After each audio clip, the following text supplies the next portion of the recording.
Danny Pit Viper meets a Lake Erie bootlegger in King Arthur's Court, a Dragonwarp production, care of King Pine Farm Studios. Life was tough in the Squamus Zone for Danny Pit Viper and his crew of the salvage tug Pit Viper until the producers of the Danny Phantom Show came and offered them a deal.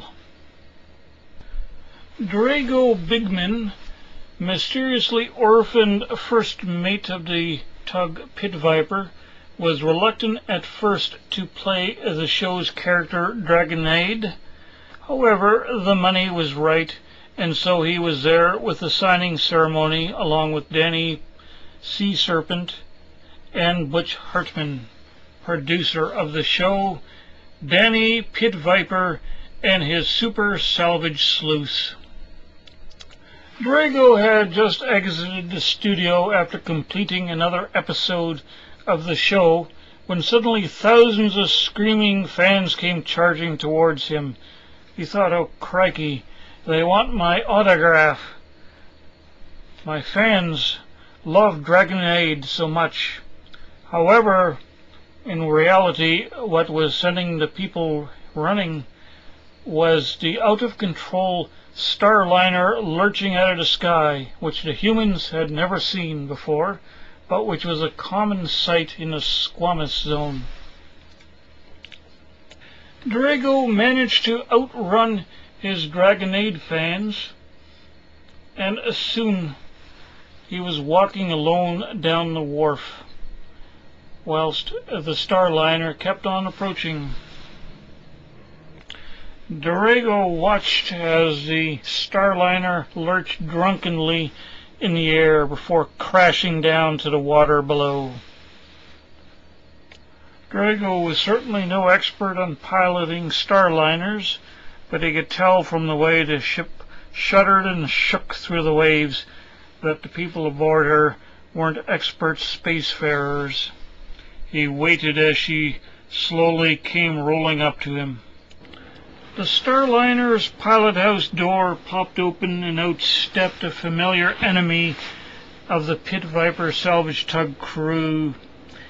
Silas Gerdes, greedy big dragon, and immediately Drago Bigman knew why the craft had been so incompetently piloted. The big dragons were big clumsy oafs that just could not fly these big machines so delicately. Inside the pilot house he heard a crowned big dragon say, "Dragonaide?" And Silas Gerdes replied as he zapped Drago with a stun bolt, "No, this is Drago Bigman." Frozen in place with Silas's stun bolt, Drago could only stare up as a character out of the previous Danny Phantom Show stepped out. It was Prince Aragon, who had appeared in the episode Beauty Marked, and he had been exiled by his sister Princess Dorothea, and apparently he had been shipped off in a starliner to spend his imprisonment in another dimension and perhaps to sit in the starliner's brig. The big bad dragons had decided to conquer Earth if they could, and Prince Aragon had decided to switch identities with Drago Bigman and hence acquire his thousands of Dragonaide fans. And Silas had other plans for both the starliner, Drago, and the prince. Crafty old Silas gave the prince one last chance to back out of this switcheroo, but the prince was eager to go ahead, and so Silas placed the cursed necklace of Aragon around the frozen Drago Bigman's body, and the change began in both the prince and in Drago. And so the changes took place. Prince Aragon grew smaller and turned into Drago Bigman. the actor who played Dragonaide and heartthrob of thousands of human earthlings, and Drago Bigman grew bigger and turned into Prince Aragon, shackled, exiled, enemy of Princess Dorothea. And so it was that mean old Silas got to cross off one enemy on his list as he slapped the shackles onto the transformed Drago with a chuckle. And he led him down below into the brig of the ship. Deep, deep down into the dark depths of the starliner was sent Drago, with a point of a lance pressing against his back, transformed into the guard looking like the exiled Prince Aragon, who the guard hated with a vengeance.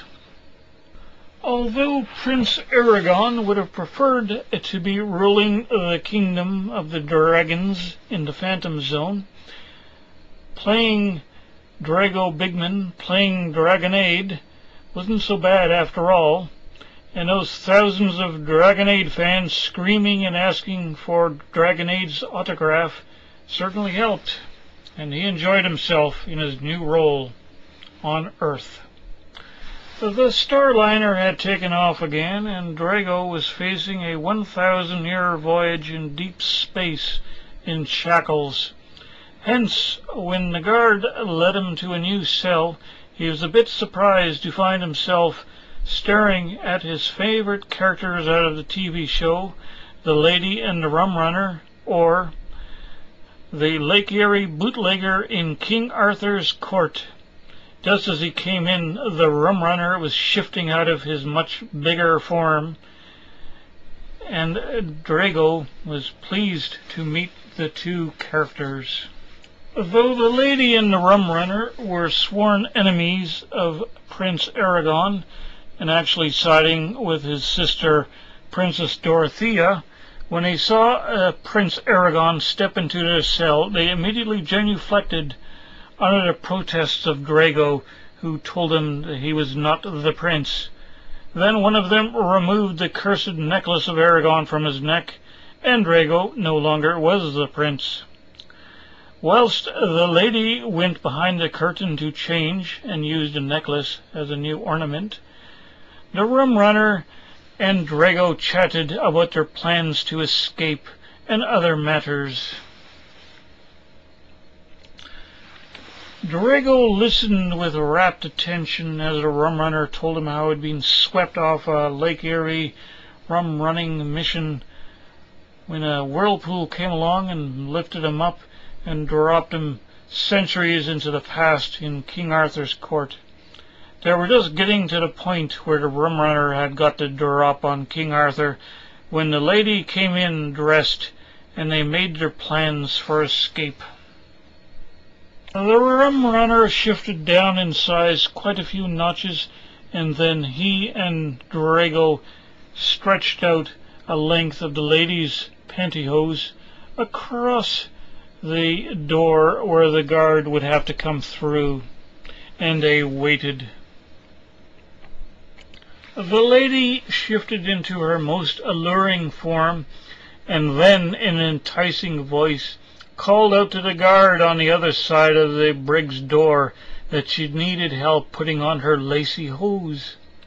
And the door opened. The big dragon guard rushed in eagerly. Not seeing the two small draconians, he tripped over the stretched hose and knocked himself out. Just to make certain he stayed knocked out, the Rum Runner shifted back into his bigger form and gave him a good whack on the head to keep him knocked out. The three escapees were rushing up the ramp, eager to get to the bridge and confront Silas and his gang of cronies, when suddenly the ramp lurched up sickeningly to a steep angle, and outside the stone walls of the starliner they could hear the howl of air, which confused them. If the ship had gone into deep space, this should not be happening. And so they fell down the ramps as the starliner plunged towards an uncertain fate.